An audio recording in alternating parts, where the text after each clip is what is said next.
Hello, my name is Daniel Lee. I'm from the University of Tasmania in Australia, and welcome to my presentation entitled A Calamity of Janes, or lack thereof. It's a discussion of an observed gender imbalance in guitar education and guitar communities. This study evolved out of my PhD research project, which examined contemporary popular music courses delivered by Australian higher education institutions, with a particular focus on the presence and impact of culturally responsible pedagogies. The scope of my study was bachelor degree level courses where a student could opt to major in performance with the guitar as their primary instrument. Data were collected in semester 1, the first half of the calendar year, in 2018. 3 data sets were collected from surveys of students, alumni and educators, and from interviews from the same pool, and documents comprising unit descriptors of every relevant unit of every course. Data were then analysed using the processes of inductive thematic analysis as described by Brown and Clark, Bryman and Sarantakos.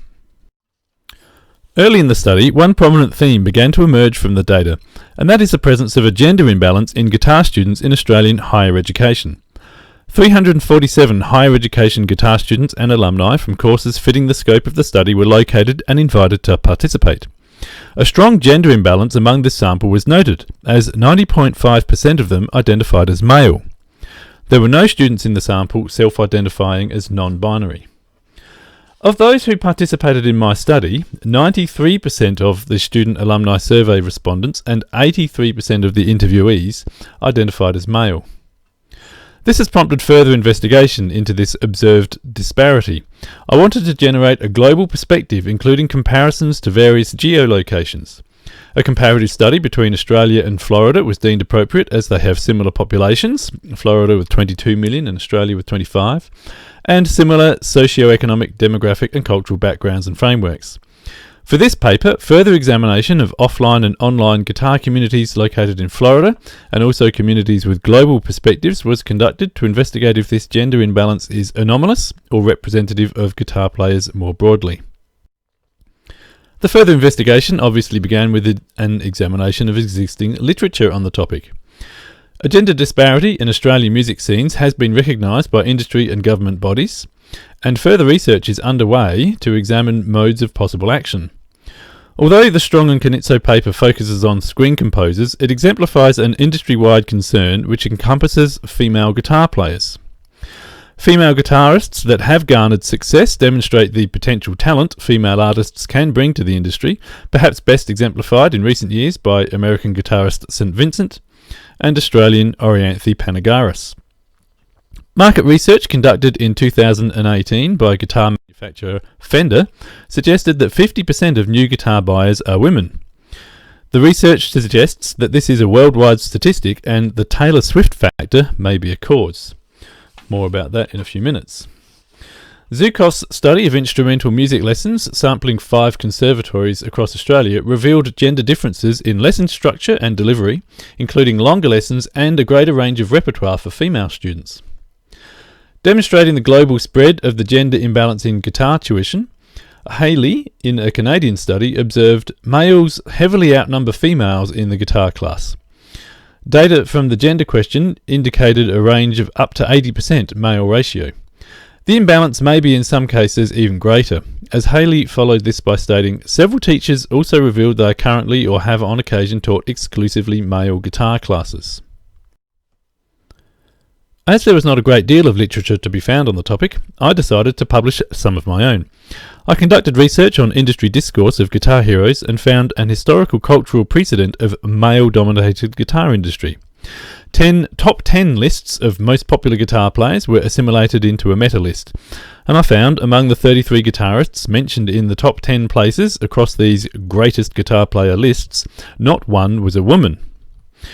The analytics of this paper's readership shows that there is an increasing interest in this topic.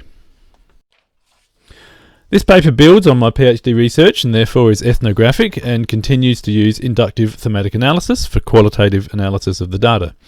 However, as it is examining online communities, it also engages with contemporary modes of ethnography designed specifically to investigate online social phenomena. Using a mode of online sampling, the locating and identification of potential participants via social media was conducted by finding active members in relevant online guitar communities, both educational in Australia and also in Florida, during July 2020. 4 of the community samples are active on Facebook and were selected as they were non-genre specific, global in scale, had a large amount of members and recent activity. 2 communities were selected to represent the global perspective, and only one online community representing Florida was able to be accessed due to my ethics restrictions. The community, whose administration preferred anonymity, was primarily a guitar trading community and thus represents a specific aspect of online guitar communities. However, further data from Florida were collected via email communication to guitar educators in Florida, who were identified and located via the same ethnographic sampling method.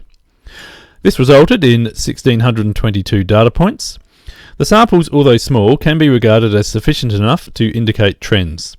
Quantitative statistics were initially generated from the data for the purpose of this paper to inform discourse on the topic. 2 large global communities on Facebook were initially examined. Guitarists Worldwide is a global Facebook community with over 25,000 members. Of the sample, 83.7% were male and 15.9% female. Only 3 members registered no gender identity. The second community examined was titled Guitar Players on Facebook, which had 319,060 members from all around the world. In this sample, 88.9% identified as male and 9.1% as female, and only 1 community member listed no binary gender identity. At the time of data collection, the guitar trading community based in Florida had 969 members, and I collected 792 data points, representing 81.7% of the community. Within this sample, the gender bias was the strongest found, with 96.5% of the sample identifying as male. 27 members identified as female, and only 1 member listed no binary gender identity. This figure may not only represent a male bias in online guitar communities geolocated in Florida, but also may illustrate a stronger male bias might exist in online guitar trading communities. However, this study is more interested in education than guitar trading.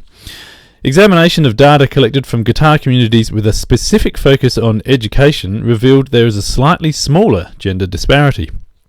An online global community of guitar teachers called Professional Guitar Teachers, which at the time of data collection had 888 members from all around the world, also allowed access for me to analyse their community.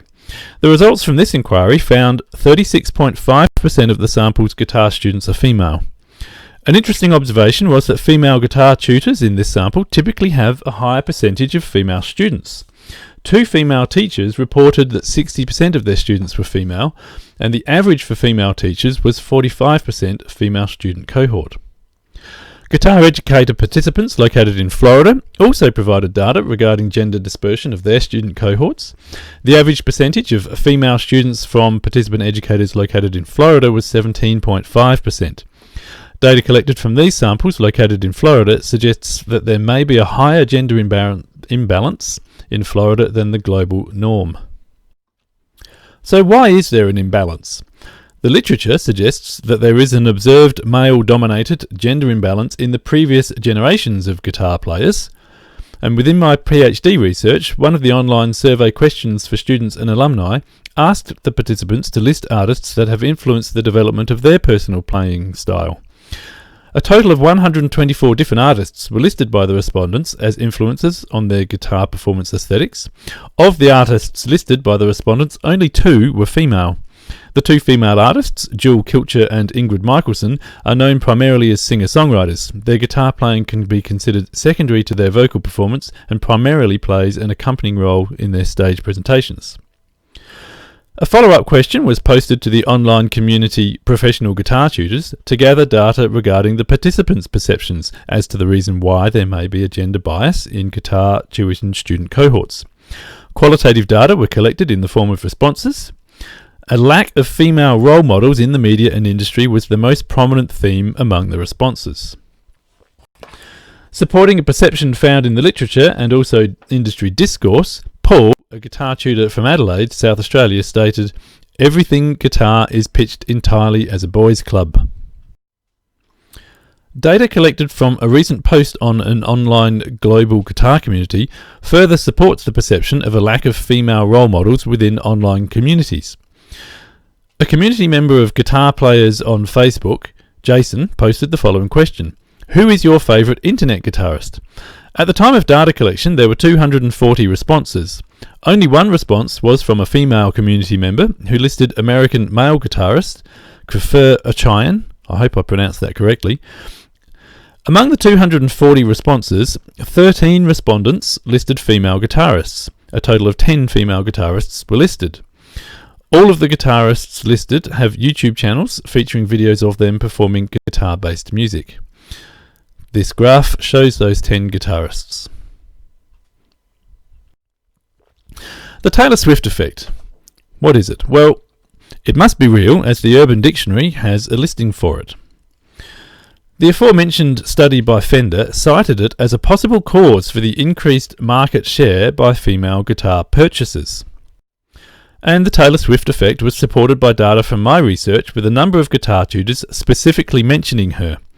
However, I cannot say if they were saying this in response to the claim by Fender and other industry discourse on the Taylor Swift effect, or simply from their own observations. Niels, a guitar tutor from Portsmouth in the UK, supported his observations regarding a lack of female role models in the industry with a photograph of Guitar World magazine covers demonstrating a strong male dominance.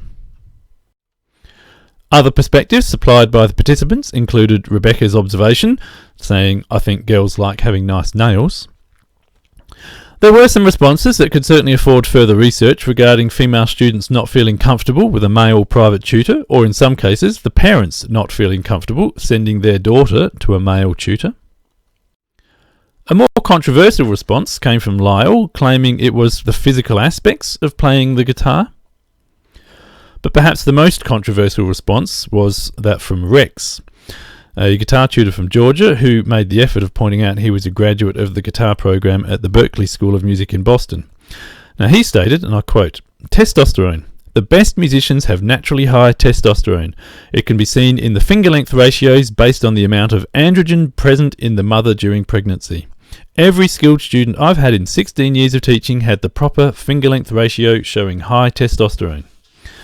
As I'm sure you can all imagine, this response was followed by much discussion on the online community. However, he supported his claim, poorly if I may say, citing Borninger, Chaudhry and Muchelbein from Indiana University, who stated, "Digit ratio and testosterone levels are statistically related to musical aptitude and performance.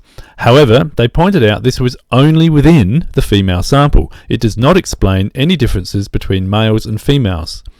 Their paper is inconclusive and calls for further study." National and international award-winning blues guitarist and an alumnus of an Australian university music course and an interviewee in my PhD project, Erica Graff, has also noticed a historically grounded cultural expectation of gender disparities in professional guitarists. She said, "I'll get up there and people would be like, 'Whoa, I wasn't expecting that. Wow, I don't see girls doing that.' When she first encountered a professional female guitar player and therefore potential role model of global status, she was encouraged to pursue her art. She said, 'When I saw Emily Remler playing, and like to me she was the first real serious player playing some serious stuff, I got really excited when I saw that, and I thought it just gave me the extra level of confidence, like, yeah, look, there's a girl actually doing it, playing as well as any of those other guys.' However, Erica still encounters gender stereotyping and misogynistic attitudes among her audiences. She feels male audience members frequently don't appreciate her music and the effort she has exerted to learn her craft. She stated, "People are really affected by it. I've had guys say, 'Oh man, you should do a bit more of this,' and what they're referring to is not my playing. They want me to put on a bit more of a show. They want me to sort of," she gesticulates, "if you know what I mean," she says. "It's nothing to do with my playing. When you get down to what they're talking about, it's a little bit of, oh yeah, whatever. It's not that kind of a show. Sorry. I'm not going to do that and degrade all the work that I've done," she stated. However, there is some good news. The good news is the imbalance is at least seemingly not getting any worse. For example, 2 of the Florida-based respondents observed the gender dispersion has not changed recently. Chris, a guitar tutor in Jacksonville, stated the mix is relatively stable, and Tony from Brandon stated the gender dispersion among his student cohort has been pretty consistent over his 30-year teaching career. In fact, the balance is probably getting better. Respondents from other locations reported improved ratios.